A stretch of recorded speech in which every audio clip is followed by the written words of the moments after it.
नमस्ते सभी को और स्वागत है आपका लर्न विद शंभुनाथ में। तो हमने फर्स्ट चैप्टर हिस्ट्री का ख़त्म कर दिया है। आज हम पढ़ने वाले हैं हिस्ट्री का second chapter that is nationalism in India. पहले वाले फर्स्ट चैप्टर में हमने नेशनलिज्म इन यूरोप पढ़ा था, कैसे जर्मनी फ्रांस ये सब यूनाइटेड हुए थे, नेशनलिज्म उसके साथ इंपेरियलिज्म ये सब के बारे में हमने पढ़ा था। तो आज हम पढ़ने वाले हैं नेशनलिज्म इन इंडिया। तो इंडिया में कैसे करके नेशनल मूवमेंट जो है स्प्रेड हुआ था। तो इंडिया में क्या था कि इंडिया जो है एक कॉलोनियल कंट्री था। जबकि नेशनलिज्म स्प्रेड हो रहा था तब इंडिया एक कॉलोनियल कंट्री था। तो और बाकी जो दुनिया थे, बाकी में से भी ज़्यादातर जो एशिया और अफ्रीका के जो कंटिनेंट्स थे, फिर ऑस्ट्रेलिया आपका, अमेरिका के ज़्यादातर जो कंट्रीज़ थे वो सब कॉलोनियल कंट्रीज़ थे। मतलब जो है उन लोगों को दबाया जा रहा था, मतलब उनको जो इंपीरियल कंट्रीज़ के द्वारा कंट्रोल किया जा रहा था। तो उसमें क्या हो रहा था कि वो सब जो कंट्रीज़ में जो नेशनलिज्म स्प्रेड हुआ वो था एंटी कॉलोनियल। तो उसी तरह से इंडिया में भी जायज़ है कि यहाँ पे भी एंटी कॉलोनियल मूवमेंट ही स्प्रेड होगा, क्योंकि जो है कॉलोनियल पावर को हटा दिया जाए तो फिर क्या होगा कि नेशनलिज्म स्प्रेड हो पाएगा और अपना खुद का एक नेशन स्टेट से जो है इंडिया के लोग बना पाएंगे। फिर जैसे कि हमने पढ़ा था कि नेशनलिज्म का आइडिया अलग अलग कंट्रीज़ में अलग अलग थे। तो इंडिया में क्या आइडियाज़ थे इसके बारे में हम इस चैप्टर में आगे बढ़ के पढ़ने वाले हैं। तो जैसे कि आप थोड़ा बहुत कुछ आइडिया तो होगा ही आपको फ्रीडम फाइट के बारे में, कैसे फर्स्ट वॉर ऑफ इंडिपेंडेंस होता है 1857 के टाइम। उसके पहले भी कैसे छोटे मोटे रिवोल्ट्स होते रहते थे, कभी आदिवासीज द्वारा, कभी पीजेंट्स, कभी जो है आपका राजाओं के द्वारा जो है छोटा मोटा आपका रिवोल्ट होते रहते थे। फिर उसके बाद आपका नॉन कोऑपरेशन मूवमेंट, मतलब पहले जो सब होते थे ज़्यादातर वायलेंट होते थे। फिर गांधी जी कैसे आए, फिर उसके बाद जो है एक नॉन वायलेंस एक मूवमेंट स्प्रेड करवाया उन्होंने। फिर आपका नॉन कोऑपरेशन मूवमेंट, आपका सिविल डिसोबीडियंस मूवमेंट, ये सब के बारे में जो है आज हम पढ़ने वाले हैं। सो दी फर्स्ट वर्ल्ड वॉर खिलाफत और non cooperation. First world war में क्या था, आपका खिलाफत क्या था और नॉन कोऑपरेशन मूवमेंट क्या था, इसके बारे में हम पढ़ते हैं। सो जो 1919 का जो टाइम था, इसमें क्या होता था कि जो आपका, जैसे कि आप जानते हैं कि 1914 से 1918 तक फर्स्ट वर्ल्ड वॉर हुआ था। तो उससे से इंडिया में कैसे इफेक्ट हुआ, क्योंकि ये जो है ज़्यादातर यूरोपियन कंट्रीज़ द्वारा ला रहा था। आपका अमेरिका, यूरोपियन कंट्रीज़ जैसे ब्रिटेन फ्रांस ये सब जो कंट्रीज़ लड़ते थे। तो इससे से इंडिया का क्या फ़ायदा होता, इसमें क्या होता कि मतलब इंडिया को कैसे इफेक्ट हुआ था। इसमें क्या होता कि जो यूके जो है, मतलब जो ब्रिटेन जो है वो इंडिया को कॉलोनाइज करके रखा था। तो अल्टीमेटली वो क्या करेगा, इंडिया से सपोर्ट मांगेगा, इंडिया से जो है ज़्यादा से ज़्यादा वो फ़ायदा लेने का कोशिश करेगा। तो उन्होंने क्या किया कि अपना डिफेंस एक्सपेंडिचर बढ़ा दिया। और अभी एक्सपेंडिचर तो यूँ ही नहीं बढ़ेगा, उसके लिए टैक्स बढ़ाना पड़ेगा। तो क्या है कि इनकम टैक्स जो है वो वाला लागू किया, आयकर जिसे हम कहते हैं हिंदी में, इनकम टैक्स वो वाला जो है लागू करवाया गया। फिर ऐसे नॉर्मली जो चीज़ों का जो है प्राइस बढ़वा दिया गया। फिर उसके बाद जो फोर्स रिक्रूटमेंट, क्योंकि जो उनको बहुत ज़्यादा सोल्जर्स की ज़रूरत थी, तो उन्होंने क्या किया कि इंडिया से गाँव से फोर्स रिक्रूटमेंट स्टार्ट किया, मतलब ज़बरदस्ती जो लोगों को आर्मी में भर्ती करवा लिया। फिर उसके बाद क्या होता था कि जो 1919-20 इस टाइम जो है क्रॉप्स फेल हो गया, और फिर उसके बाद एक एपिडेमिक हो गया। मतलब जो आपके जैसे कि ये कुछ ही साल पहले ये रिसेंटली जो कोरोना वायरस का एपिडेमिक हुआ था, उसे पैंडेमिक बोलते हैं हम। तो उस टाइम क्या होता है कि इन्फ्लुएंजा का एपिडेमिक हुआ था, ये वायरस का था और वो जो है इन्फ्लुएंजा का एक एपिडेमिक हुआ था। मतलब बहुत ज़्यादा जो है बीमारी फैल रहा था, अनकॉन्शियसनेस, आपका जो खांसी जुकाम ये जो है बहुत ज़्यादा बढ़ गया था इंडिया के गांव के एरियाज़ में। और उस टाइम क्या है कि मतलब हेल्थ केयर सिस्टम भी उतना फैसिलिटेड नहीं था। फिर उसके बाद क्या होता है कि क्रॉप्स भी फेल हो गया, मतलब जो क्रॉप्स का जो हार्वेस्टिंग होता है वो भी फेल हो गया। जिससे क्या कि जो गरीब जो लोगों थे उन लोगों में बहुत ज़्यादा डिसकॉन्टमेंट हुआ, मतलब उन लोग जो बहुत ज़्यादा डिससेटिस्फाइड हो गए।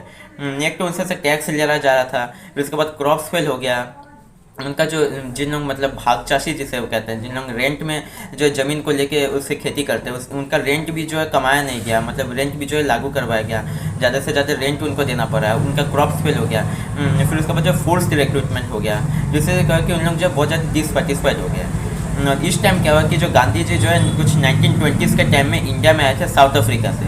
और साउथ अफ्रीका में जैसे कि हम जानते हैं वो जो एक नॉन वायलेंस मूवमेंट स्प्रेड करवाए थे, जैसे कि जो ब्लैक और वाइट के अंदर जो आपका लड़ाई चल रहा था उसे जो रोक दिया जाए और ब्लैक्स लोगों का जो पावर है उसे जाहिर करवाया जाए, जैसे कि मतलब ब्लैक्स लोगों को भी राइट्स मिले उनका, वो जो है उसके लिए वो एक नॉन वायलेंट मूवमेंट स्प्रेड किए थे। तो इंडिया में भी उन्होंने क्या किया कि जो 1920 के टाइम जब वो इंडिया में लौटे थे तब उन्होंने भी क्या सोचा कि ये सब जो प्रॉब्लम है इनके लिए हमें एक नॉन वायलेंट मूवमेंट स्प्रेड करवाना पड़ेगा। तो ये नॉन वायलेंट मूवमेंट उन्होंने क्यों स्प्रेड करवाया, इसके बारे में हम भी पढ़ते हैं। सो दी अदब सत्याग्रह। अदब सत्याग्रह में क्या होता है कि जनवरी 1915 के टाइम गांधी जी जो इंडिया लौटे थे, उसके बाद उन्होंने क्या किया कि हिंद स्वराज नाम का उन्होंने एक बुक लिखा था कुछ 1909 के टाइम में। उसके बारे में हम आगे पढ़ने वाले हैं। हम कहते हैं कि उन लोग नॉन वायलेंस मूवमेंट वो क्यों स्प्रेड करवाए थे। क्यों स्प्रेड करवाए थे? क्योंकि जो है ब्रिटिश जो एम्पायर होते हैं वो बहुत ही अमीर हो गए थे, क्योंकि इंडिया से बाकी जो कॉलोनियल कंट्रीज है उनसे से वो लूट लूट के वो जो है बहुत ही अमीर बन गए थे।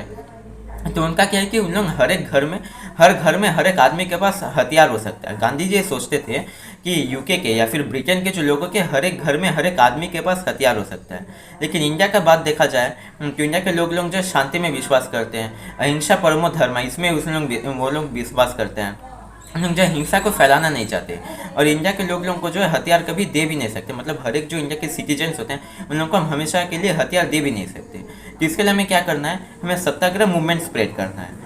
तो सत्याग्रह में क्या होता है कि जो ऑपरेसर होता है, मतलब जो कि दूसरे लोगों को दबा रहा है, उसे हमें क्या करना है, अपील करना है। उसे हमें पूछना है कि जो तुम कर रहे हो वो सही कर रहे हो क्या। उसे हमें बस पूछना है, उसे फोर्सफुली उसे ऐसे कुछ एक्सेप्ट नहीं करवाना है कि तुम गलत ही कर रहे हो, ये वाला तुम मान जाओ बोल के। हमें उसे फोर्सफुली कुछ बोला नहीं, हमें उसे पूछना है। हमें शांतिपूर्ण रूप से उसको जो अपील करना पड़ेगा, उसे अप्रोच करना पड़ेगा। यही जो है सत्याग्रह का मेन मोटिव होता है। और जैसे कि आप जानते हैं कि इंडिया के लोग हथियार तो कभी उठा नहीं सकते, मतलब ज़्यादातर लोग जो है हथियार कभी उठा नहीं सकते। इसलिए जो ब्रिटिश एम्पायर का जो आर्मी है, उनका जो वेपन्स है, उनका जो टेक्नोलॉजी है, उसके सामने इंडियंस लोग आर्म्स एंड एम्यूनिशन से टिक नहीं पाएंगे। तो हमें क्या करना पड़ेगा, सत्याग्रह का जो राह है जो है वो पकड़ना पड़ेगा। हमें सत्य बोलना पड़ेगा और उसके साथ जो शांतिपूर्ण रूप से जो हमें काम करना पड़ेगा। फिर क्या है, रॉलट एक्ट। ये रॉलट एक्ट जो है, ये वाला जो है कुछ 1999 के टाइम रॉलट एक्ट नाम का एक एक्ट जो है वो वाला प्रिजर्व किया गया, मतलब वो जो है इम्पोज करवाया गया। तो रॉलट एक्ट में क्या होता था कि जो पॉलिटिकल प्रिजनर्स, मतलब जो कोई राजनीतिक दल जो, क्योंकि ब्रिटिश एम्पायर के टाइम जो कांग्रेस का जो फॉर्मेशन आता, फिर जो मतलब रिवोल्यूशनरीज थे उन लोगों को जो दबाने के लिए एक एक्ट आया था जिसका नाम है रॉलट एक्ट। जिससे से होता क्या था कि जो रिवोल्यूशनरीज थे या फिर जो पॉलिटिकल जो लोग थे उन्हें हम लोग डिटेन कर सकते हैं, मतलब उन्हें हम लोग जेल के अंदर भर दे सकते हैं विदाउट एनी इन्वेस्टिगेशन या फिर विदाउट एनी ट्रायल। मतलब कोई इन्वेस्टिगेशन नहीं किया जाएगा कि उन्होंने क्या गलती किया या फिर क्या नहीं किया। उनको ट्रायल भी नहीं करवाया जाएगा, मतलब उनको कोर्ट के सामने खड़े भी नहीं करवाया जाएगा कि उनका क्या सज़ा होना चाहिए। और उसके बावजूद भी हम जो उन्हें 2 साल तक जो जेल के अंदर डाल सकते हैं। ये जो है रॉलट एक्ट था। तो ये जो है वो ब्रिटिश काउंसिल जो था उसमें मतलब हरीडली पास करवा दिया गया। ब्रिटिश काउंसिल में कुछ इंडियन मेंबर्स भी थे जिन्होंने इसे स्ट्रांगली अपोज किया था। फिर भी जो है ब्रिटिश लोग उनका नहीं सुने और उन्होंने जल्दी से जल्दी ये जो रॉलट एक्ट है इसे पास करवा दिया गया। तो अभी हम देखते हैं कि गांधी जी का इस चीज़ से क्या रिएक्शन था, गांधी जी क्या चाहते थे, इसे कैसे करके अपोज करवा दिया जाए।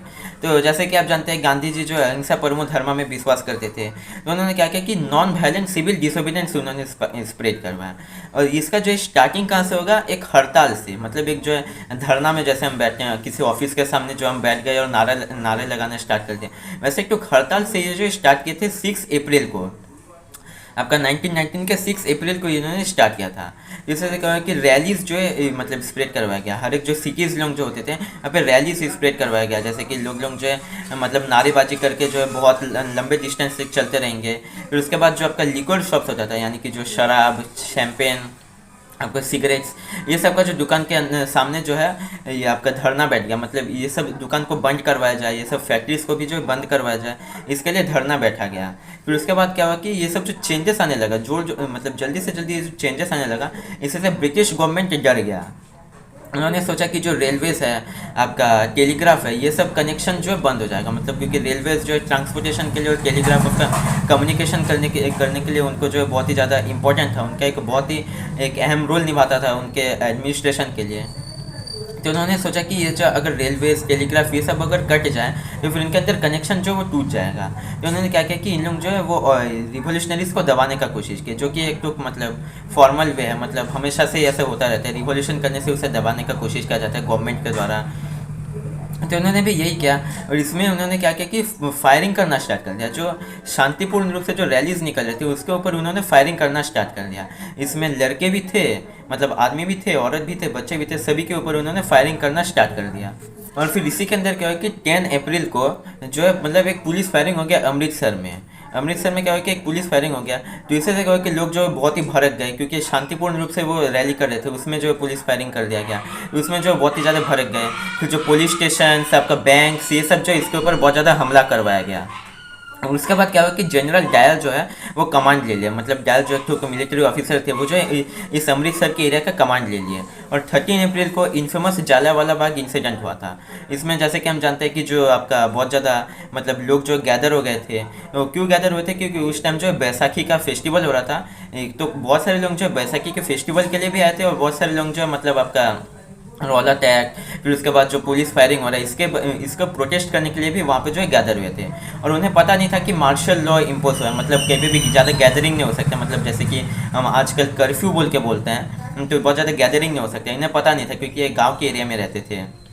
तो क्या हुआ कि जनरल डायल जो है इस एरिया के गेट लोगों को बंद कर दिए और उनके ऊपर धड़ाधड़ मतलब जो फायरिंग करना स्टार्ट कर दिए। तो इसमें जो है बहुत सारे हिंदू, मुस्लिम, सिख्स, क्योंकि पंजाब एरिया में बहुत ज़्यादा मतलब वेरिएशन देखा जाता था। फिर आपका आदमी, औरत, बच्चे सब लोग जो है मारे गए, बहुत सारे संख्या में मारे गए। जिससे क्या है कि फिर से जो है आदमी लोग रिटेलिएट किए, जो इंडियंस लोग हैं उन लोग फिर से रिटेलिएट किए। उन्होंने फिर से पुलिस स्टेशन, बैंक, ये सब में जो है आग लगा दी। फिर उसके बाद हमला करना स्टार्ट कर दिया।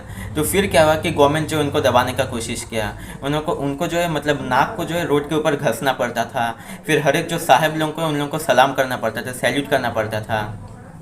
और फिर जो ऐसे करके जो ब्रिटिश लोग मतलब एक तरफ से इंडियंस लोग हमला कर रहे हैं और दूसरी तरफ से ब्रिटिश लोग उन्हें दबाने का कोशिश कर रही है, जो साइकिल चलता रहा।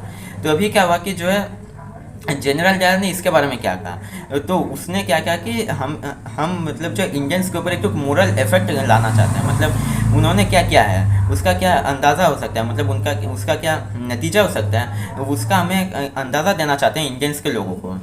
इसलिए हमने इतना ज़्यादा जो है फायरिंग किया, इतना ज़्यादा उनको पनिशमेंट दिया, ये जो जनरल डायर ने कहा था। तो अभी क्या हुआ था कि जो जालियांवाला बाग का जो ये न्यूज़ है ये वाला फैलने लगा, बहुत सारी सिटीज़ में जो फैलने लगा। तो इसलिए कहा कि लोग जो और भी ज़्यादा भड़क गए। पहले तो अमृतसर के लोग भड़के थे, अभी बहुत सारे जगह के लोग जो भड़क गए और उन्होंने फिर से जो है हमला करना स्टार्ट कर दिया। अभी क्या कहा कि गांधी जी चाहते थे इसे शांतिपूर्ण रूप से करने के लिए। तो ये शांतिपूर्ण रूप से कैसे किए उसके बारे में हम अगले वाले वीडियो में बात करने वाले हैं। आज तक के लिए इतना ही रहते हैं, मिलते हैं अगले वीडियो में, तब तक के लिए धन्यवाद।